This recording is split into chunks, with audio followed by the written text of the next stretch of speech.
아멘. 할렐루야. 오늘도 하나님이 함께하는 여러분 되기를 주의 이름으로 축복합니다. 오늘 우리에게 주어지는 이 출애굽기 23장에 이제 본문에서 14절 17절 이 말씀 가운데 보면 하나님께서 이스라엘 백성에게 세 가지 큰 절기를 허락해 주셨습니다. 그래서 한마디로 정한 겁니다. 하나님이 정하고 지키라 이야기한 겁니다. 그런데 이 메시지에 우리가 중점을 두는 것은 세 가지라고 하면 쉽게 얘기하면 그렇게 어려운 건 아닙니다. 간단한 겁니다. 하나는 해방된 날을 이야기하는 겁니다. 이스라엘 백성이 애굽의 종이 되었을 때 그들을 어떻게 하면 하나님이 끄집어낼 것인가 라는 것을 하나님이 계획 속에서 모세를 잠깐 숨겨두었다가 모세를 통해서 애굽을 구원해야 되겠다고 하는, 해방시켜야 되겠다고 하는 하나님의 계획 속에서 어느 날 모세를 하나님이 부릅니다. 모세야. 이미 모세는 그 미디안 그곳의 장막에 하나님이 숨겨놓고 있었는데 내 나이가 80이 되어 하나님이 부르는 거예요. 그래서 모세를 불러 하나님이 세워요. 모세야, 모세야. 예, 절 부르셨습니까? 그래, 내가 너를 불렀다. 너 지금 애굽으로 가서 내가 이 내 백성을 이끌고 나와야 되겠다. 그때 모세가 발쩍 뛰면서 무슨 말씀을 그렇게 하십니까? 저는 갈 수가 없습니다. 다 아시면서 왜 그렇습니까? 나는 거기에 애굽에 가면 안 됩니다. 그리고 거절을 하죠. 그러니까 하나님이 걱정하지 말고 가거라. 응? 그랬더니 내가 가면 다 모든 것이 잘 내가 뒤에서 수습하더니 가라. 그랬더니 모세가 다시 얘기해요. 무슨 말씀을 그렇게 하십니까? 나는 가면 바로가 옛날에 내가 그 백성을 죽이고 도망왔는데 그것을 별미 잡아서 나 잡아서 가두면, 그리고 나 죽이면 어떻게 하시려고 그러십니까? 전 못 갑니다. 이렇게 이야기를 할 때 하나님이 또 얘기합니다. 모세야, 그러지 말고 가거라. 네, 또 모세가 아시잖아요. 저는 말이 우둔해서, 바로는 말을 잘하는 나는 말이 우둔해서 말을 못합니다. 그랬더니 너희 형 아론, 말 잘하는 아론 있지 않느냐? 그를 붙여줄 테니까 같이 가거라. 계속해서 못 간다는 거예요. 그러면서도 계속 못 간다고 하니까 하나님이 걱정하지 말아라. 내가 발을, 입도, 그리고 그 모든 것은 내가 좌우지할 테니까 걱정하지 말고 하거라. 그래서 80 먹은 모세를 애굽으로 뒤에 보내잖아요. 그래서 애굽에 가서 이제 바로하고 이야기를 하는데 모든 것이 아주 강팍한 바로는요, 절대로 안 된다는 거예요. 내가 너의 백성들을 내줄 수 없다는 거예요. 이미 노예로 붙잡혀 430년 동안 내 백성이니 내가 줄 수 없다는 거예요. 그러면서 또 모세하고 바로하고 옥신각신 다툼이 이제 계속 일어날 때 하나님이 계속 참견하시는 거예요. 첫 번째 재앙을 주고 두 번째 재앙을 주고 계속 재앙이 일어나는 겁니다. 그 재앙은 하나님의 계획 속에서 움직여지고 있다는 사실들을 기억해야 됩니다. 그게 최종적으로 생명을 건들면서 그 애굽의 백성들 장자들을 다 죽였어. 한마디로 말하면 싹쓸이했어. 싹쓸이하고 나니까 놓아준 거야. 어쩔 수 없이 백성을 그래서 해방시킨 날을 첫 번째로 그를 지키라는 거예요. 그래서 그 절기가 지정된 의도는 하나님의 자비하심을 기념하라고 첫 번째 지켜주는, 그 모든 것을 너희 백성을 해방시킨 건 하나님의 은혜고 하나님이 전적으로 했으니 하나님의 자비하심을 기념하라 라고 첫 번째 절기를 주었던 것이고, 그리고 두 번째 준 맥주절은 그 백성이 나와가시고 첫 해 농사를 짓는데 첫 번째 수확을 했을 때가 보리 수확이 첫 번째. 지금도 우리도 지금 시골에 가면 보리 밀 수확을 합니다. 여기도 갖다 놨네. 응? 누렇게 있어. 여기도 보니까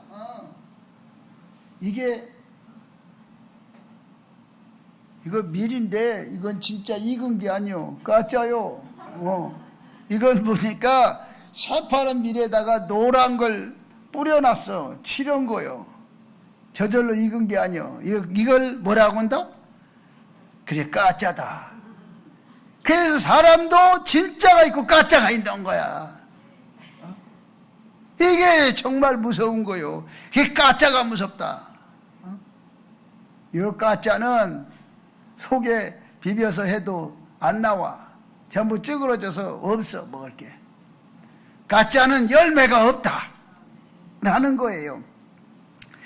그래서 첫 번째는 해방절을 맞이한 날을 기념한 건 하나님의 자비하는 절기를 기념하라. 두 번째는 내가 나와서 첫 번째 농사해서 첫 수확을 거둔 때가 이 망종, 즉 우리나라 망종이죠. 이 보리, 이 수확철입니다. 첫 수확이 보리입니다. 이 보리 밀 수확철을 이때 수확을 한 것을 첫 번째로 하나님 앞에 기념하여 감사의 예물 드려라 얘기하는 것이고, 그 다음에 세 번째 수장절을 뭐라고 얘기를 했어요?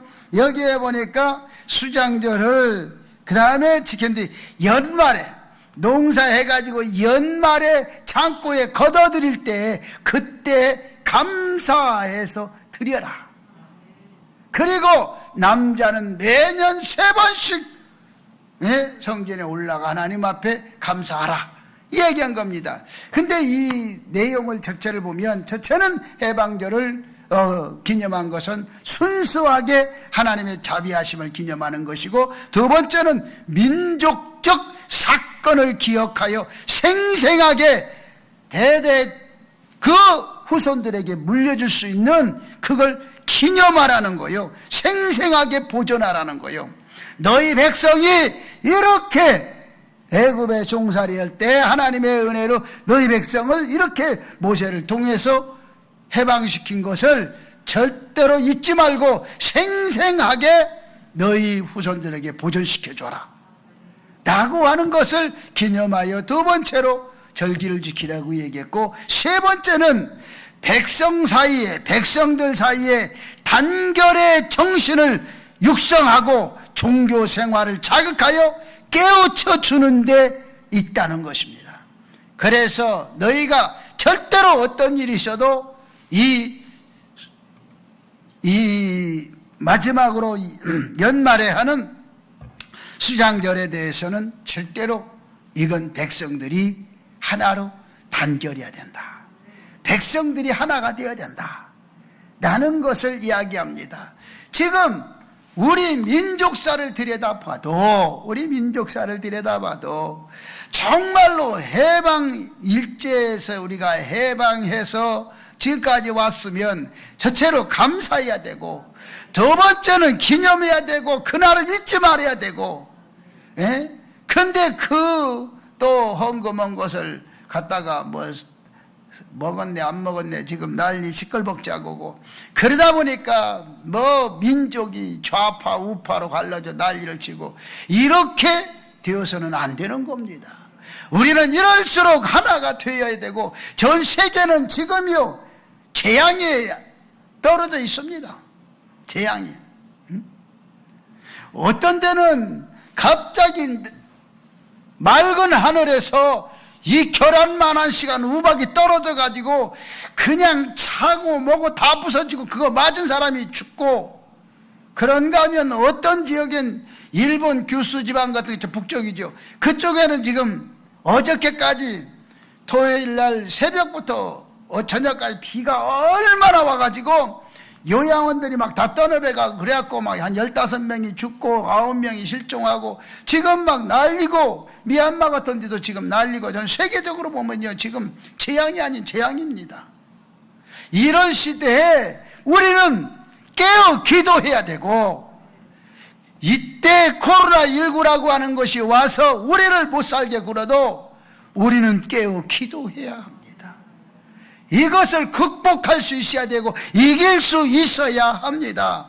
그러므로 우리는 오늘 맥주절을 지킴에 있어서 하나님이 그 절기를 통해서 우리 구약의 성도들을 어떻게 인도하셨는가를 보면서 우리가 하나님 앞에 감사하면서 이 절기를 아름답게 지키고, 이 절기를 통해서 고마움과 감사를 표현하고 하나님께 영광을 돌리는 이러한 믿음의 성도들이 되어져야 될 줄로 믿습니다. 어째서 그런 규례를 하나님이 우리에게 주셨는가 하는 구약의 정신을 되새겨보는 것이 매우 우리에게 중요합니다. 구약에서 특별하게 이 절기를 기억해야 하는 부제를 붙일 수 있는 것이 바로 절기를 기억하자. 한번 따라합시다. 절기를 기억하자. 여러분, 이 절기를 기억하는 게 굉장히 중요한 겁니다. 첫째는 절기를 기억해야 하는 것은 모든 것을 주께서 내게 주셨음을 기억해야 된다. 생명을 주셨음을 기억해야 되고, 나라를 주셨음을 기억해야 되고, 우리 이웃을 주셨음을 기억해야 되고, 먹고 살 수 있는 걸 주셨음을 우리는 기억해야 합니다. 그래서 늘 기억하면서 감사해야 되고 하나님께 감사해야 되죠. 지금 전 세계가 코로나19라고 하는 것에 완전히 덮어서 지금 말도 못해요. 말도 못해. 응? 여러분 주변에 여러분 사람이 없으면요 얼마나 쓸쓸한 줄 아십니까? 여러분 사람이 없으면 나 혼자 있으면 편하고 잘 살 것 같지? 그러지 마세요. 우리 옆에 사람에 그러지 마세요. 내가 어저께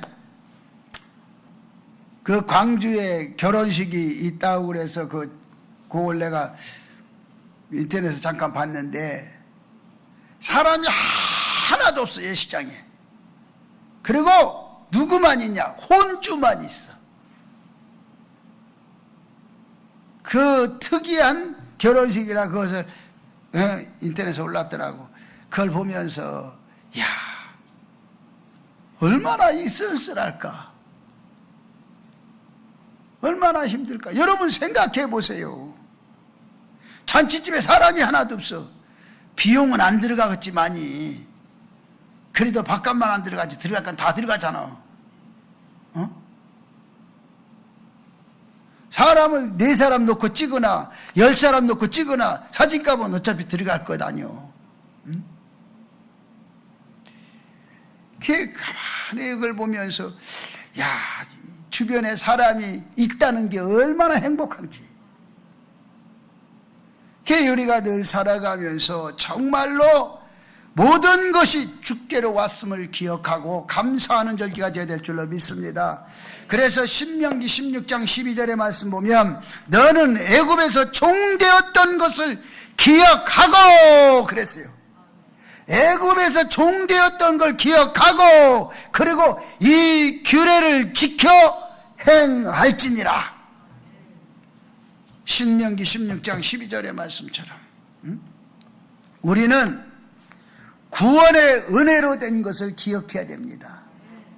구원받은 은혜를 기억해야 돼요. 예? 이게 얼마나 중요한지 몰라.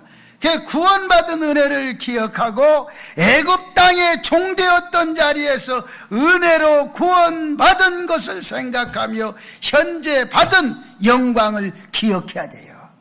그게 지금이요 얼마나 행복한지. 저는요 우리 시대요, 우리 시대, 제 시대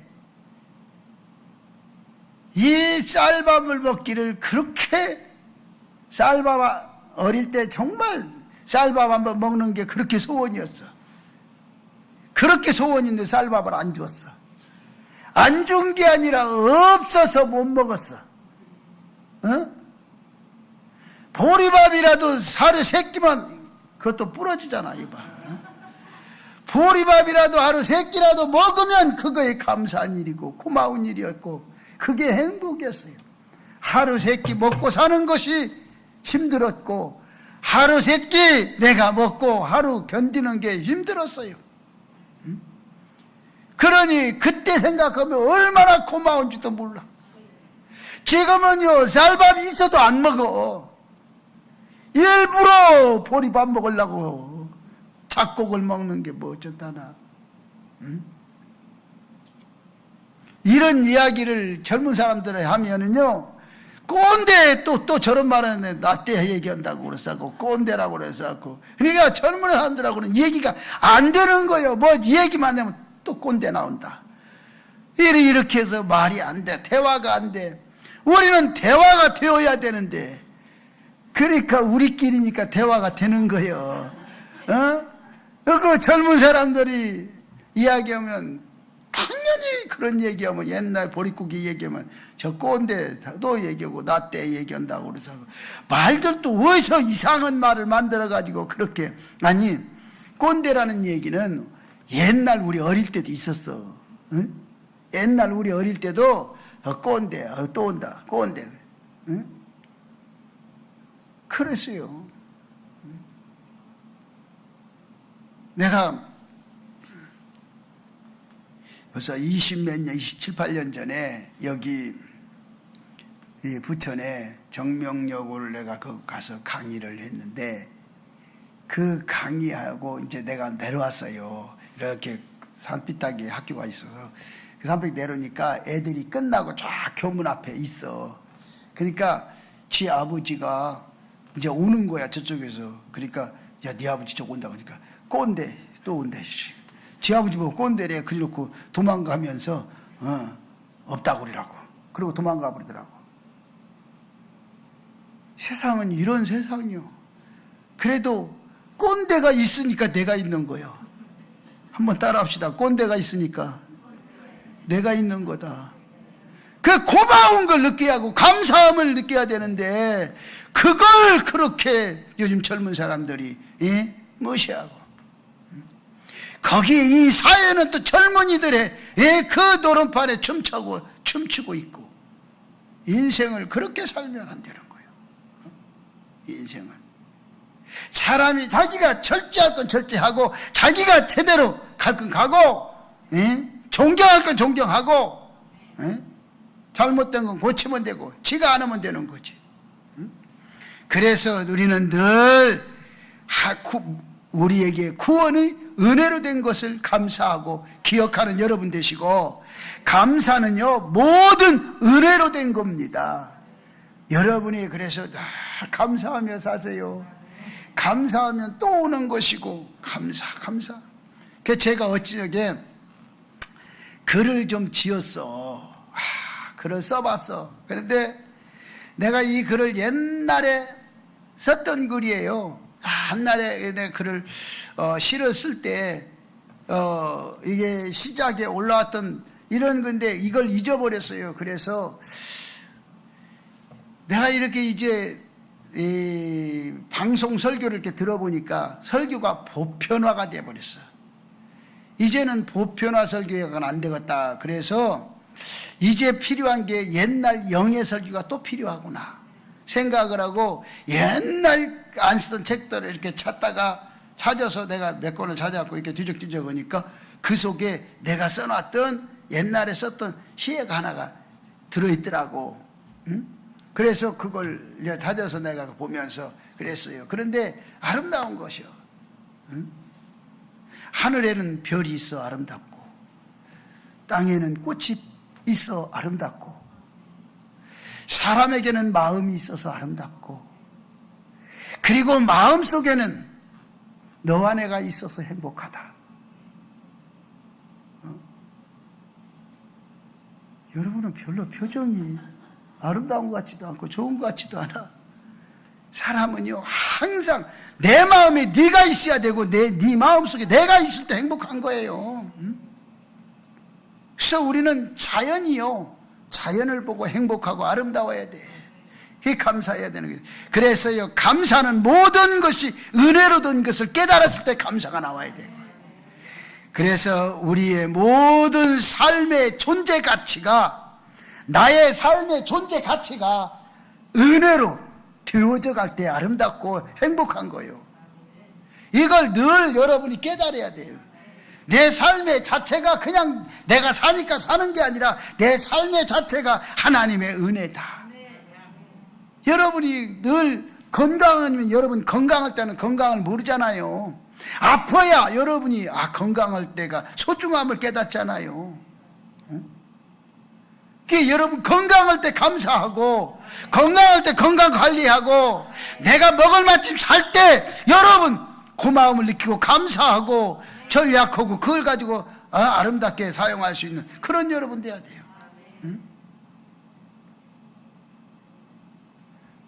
요즘에요 우리보다 더 어려운 교회들이 많이 있어요.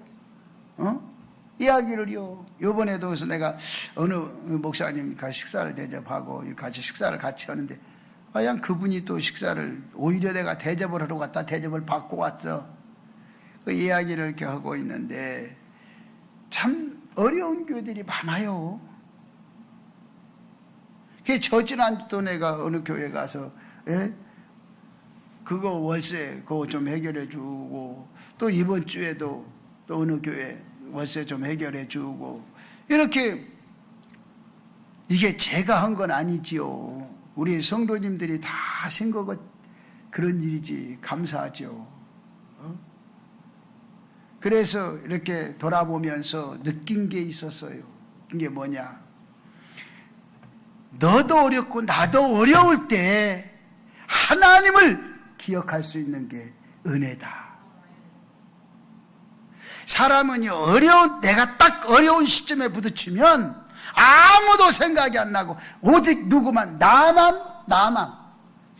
어려운 걸 생각되는데 그렇지가 않습니다.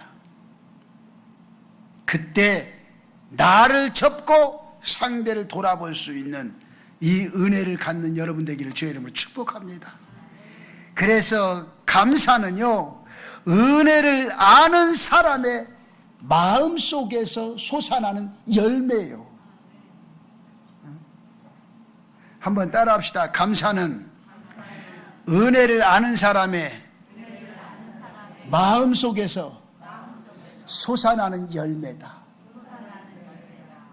이게 은혜를 아는 사람 마음속에 솟아나는 열매가 되어야 되는 거예요. 이게 감사한 거예요. 그래서 여러분이 늘 감사하며 살아가는 성도가 되십시오. 그저 앉으나 서나 감사하고, 여러분이 먹으나 안 먹으나 감사하고, 일을 하나 노나 감사하고, 내가 걸어다닐 수 있다는 자체를 감사하고, 내 이웃이 있다는 것에 감사하는 여러분 되시기 바랍니다. 두 번째로는 소망이 부끄럽지 않다는 것을 재확인하는 절기임을 기억해야 됩니다. 그래서 출애굽기 23장 16절의 말씀에 보면 맥주절을 지키라. 이는 내가 수고하여 밭에 뿌린 것에 첫 열매를 거둔 것이니라. 그 다음에 두 번째 수장절을 지키라. 이는 내가 수고하여 이룬 것에 연말에 밭에서부터 거두어 저장함이니라. 그래서 여러분이 일할 때 여러분이 부지런히 일하고, 그리고 추수할 때 여러분이 부지런히 추수해서 저장할 때 저장해야 돼요. 그래서 여러분이 아무리 힘들어도 여러분이 월급 타면 저축도 좀 하고, 이렇게 하고, 목사님 저축할 게 어디가 있냐고, 조금만 먹고 조금만 쓰자고. 왜 아멘을 하뇨? 저축하려고 하면요, 저축하려고 맘만 먹으면 저축이 되는 거야.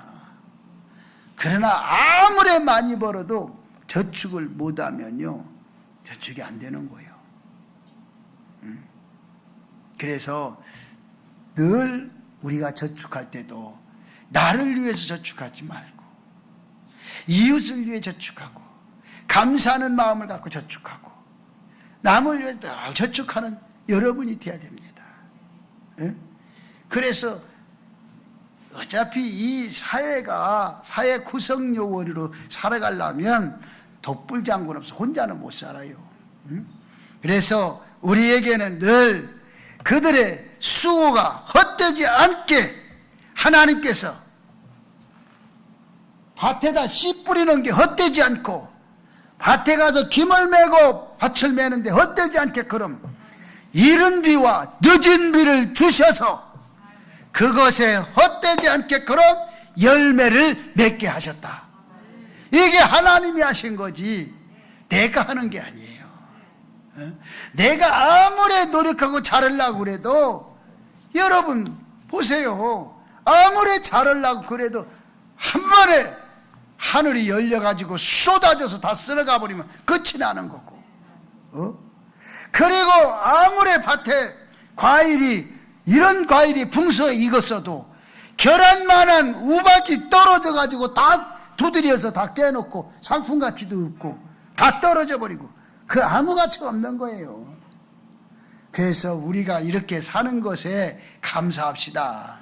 지금 사람들이요, 사회가 너무 막 코로나로 이래 어지럽고 막 일 못하고 먹을 게 없고 이런다고 해서 막 원망하고 불평하고 막 그러는데 이럴 때일수록 감사하십시다. 그래도 여러분 지금 굶어서 죽지는 않잖아요. 예? 내일 끝까지 자꾸 생각하지 말고 오늘 하루에 감사하는 여러분 되십시오. 예? 그 다음에 영적인 소망을 다시 바라보았다고 하는데 감사해야 돼요. 우리가 이런 어려운 상황 속에서도 미래에 대한 소망을 바라볼 수 있다는 게 감사해요. 그래서 자꾸 좋은 것만 생각해. 이렇게 어렵고 힘들 때는 어려운 거 생각하지 말고 좋은 것만 생각하자. 한번 따라합시다. 좋은 것만 생각하자. 예, 좋은 것만 생각하고 살아요. 좋은 것 생각하고 행복한 것 생각하고 이렇게 살아갈 때 우리에게는요 늘 좋은 일이 일어나는 겁니다. 그래서 그들은 절기를 통해서 메시아의 소망을 다시 재확인을 하게 된 겁니다. 그래서 우리가 살아가는 데 있어서 늘 좋은 것 생각하고 좋은 마음을 갖고 살아가고 힘들다 어렵다 죽겠다 그러지 말고 좋은 것만 생각하며 살아가십시오. 우리도 믿음의 수고가 헛되지 않은 줄 믿고 다시 소망을 붙듭시다. 아무리 코로나19가 와서 난리를 치고 지금 경기가 흐름이 난리치고 무엇이 어쩌고 저쩌고 별소리 다 들어도 여러분 괜찮습니다. 괜찮나요? 예? 우리가 결실할 때가 반드시 오게 되고 이 절기 때 남자들이 다 성소에서 나왔다고 그랬습니다. 이것은 신앙을 점검하고 소망을 다시 재확인해야 되는 것입니다. 그래서 출애굽기 23장 27절의 말씀 보니까 내 모든 남자는 매년 3번씩 주 여호와께 보일지니라 그랬어요. 우리가 어려울 때 다시 한번 소망에 대한 재확인이 필요한 거예요. 지금 여러분 소망을 가지십시오. 할 수 있어요. 하면 됩니다. 해보자고요. 소망을 갖고 어려우니까 어려운 게 아니요. 내 마음이 소망이 있고 희망이 있으면 어려운 것도 이길 수 있고 극복할 수 있습니다. 그래서 여러분이 재확인하는 여러분 되어지기를 주의 이름으로 축복합니다. 큰 역사가 있어야 될 줄로 믿습니다. 다음에 세 번째는 우리의 이웃을 기억하는 절기가 되어야 합니다. 신명기 16장 11절의 말씀 보니까 너와 내 자녀와 노비와 내 성중에 있는 레인 및 너의 중에 있는 객과 고아와 과부가 함께 내 하나님 여호와께서 자기의 이름을 두시려고 택하신 곳에서 내 하나님 여호와 앞에서 즐거워할지니라 라고 신명기 16장 11절에 말씀한 것처럼 여러분 이웃을 기억해야 되죠. 나만 하지 말고 내 이웃을 기억하자. 그들은 절기의 기쁨을 노래하면서 이웃들을 불러서 함께 먹고 함께 잔치했습니다. 그래서 여러분 함께 당신과 함께 여러분과 함께 우리와 함께하는 계기가 되어야 될 줄로 믿습니다. 함께 잔치를 하자. 함께 먹고 함께 놀자. 함께 이게 굉장히 그래서 우리의 이웃을 기억하는 절기가 되어야 돼요. 그러므로 그들의 절기의 기쁨을 노래하면서 이웃들을 불러서 함께 먹었다고 그랬습니다. 그리고 함께 즐거워했고 우리는 오늘 맥주절의 지킴에 있어서 어떤가 생각해 봐야 합니다. 맥주절의 지킴에 있어서 어떤가 생각하면서 그래서 여러분 우리가 다 행복합니다. 나는 행복합니다. 우리도 구약의 성도들처럼 구원받고 축복받는 기쁨을 노래하면서 이웃을 부릅시다. 이웃을 도우시고 이웃을 돌아보십시다. 우리가 이웃을 불러 교회로 초대해서 이 기쁨을 함께 나누고 주의 사랑을 이웃에게 전해줘야 합니다. 그래서 내가 이게 절기 때 보면 절기 때마다 제가 이제 어느 시점부터 그냥 넘어가지 않은데 어느 때는 쌀을 한 포대씩 드리기도 하고 근데 우리가 이것을 또 나눌 수도 있어야 됩니다. 여러분도 자꾸 나누세요. 내게 있는 것을 다른 사람의 있는 도가지 것을 내 도가지다가 다 퍼부으려고 하지 말고 내 도가지 있는 걸 다른 사람의 도가지다 퍼다 주려고 하는 이런 사람이 되어야 됩니다. 내 것을 자꾸 남에게 나누어 주려고 하는 나눔액이 필요한 거예요. 그래서 우리는 정말 저는 교회 입장에서 나눔을 합니다. 교회가 자꾸 지금 교회들이 이제 문을 닫아요. 개척교회들이 어려워. 월세를 못 내니까 문을 닫아요. 그러면 그 문 닫게 하면 안 되잖아요. 그걸 자꾸 살려야 되지 않겠어요? 그게 자꾸 살리려고 저도 몸부림을 쳐요. 그래서 지금 긴급하게 지금 문제가 돼서 내일 또 임시도회가 지금 세대교회에서 있어요. 그래서 또 모여서 우리가 자꾸 교회를 어떻게 살릴 것인가 어떻게 이게 지금 제일 관건이에요. 그래서 여러분도 정말 이웃을 주변의 이웃을 어려운 이웃을 보면 그냥 넘어가지 말고 여러분의 따뜻하고 아름다운 손길이 빛이 되기를 주의 이름으로 부탁을 드립니다. 우리의 친정 이웃을 생각하고 오늘의 난국에서 빛을 발하는 그러한 우리의 교회의 모습들이 되어야 합니다. 네 번째로는 예물이 필요하심을 기억해야 됩니다. 신명기 26장 10절의 말씀 보면은 여호와여 이제 내가 주께서 내게 주신 토지의 소산의 만물을 가져왔나이다 하고 너는 그것을 내 하나님 여호와 앞에 경배할 것이며 라고 신명기 26장 10절의 말씀처럼 하나님께서 주신 토지에서 얻은 소산물 만물을 제단에 바쳤다 그랬습니다. 그 제물을 드리면서 하나님께 주신 복을 헤아려 서로 함께 즐거워했다. 그래서 우리는 늘 하나님 앞에 감사하고 기뻐하는 여러분 되십시오. 땅에서 얻은 소산과 복과 그들의 집에 주신 모든 복으로 즐거워했다고 그랬습니다. 여러분 다 가정에 주신 복을 여러분 가정에서도 즐거워하시기 바랍니다. 그들의 집 식구들과 그 집에 우거하는 손님과 함께 절기를 즐거워했다고 그랬어요. 우리가 이런 절기를 즐거워하는 자가 되기를 바랍니다. 우리도 자원하는 심령으로 자신에게 주신 복을 헤아려 드리자. 자원해서 드리자. 그래서 이런 절기를 통해서 여러분이 좀 크게 쓰고 크게 일하고 크게 여러분 하나님께 영광을 돌려서 큰 일할 수 있는 여러분 되십시다. 오늘 맥주제를 통하여 우리에게 주신 은혜를 생각하고 그 정신을 받들어 우리의 신앙의 새로운 전기를 이룩하는 아름다운 절기가 되어지기를 주의 이름으로 축복합니다. 사랑의 주님 고맙고 감사합니다.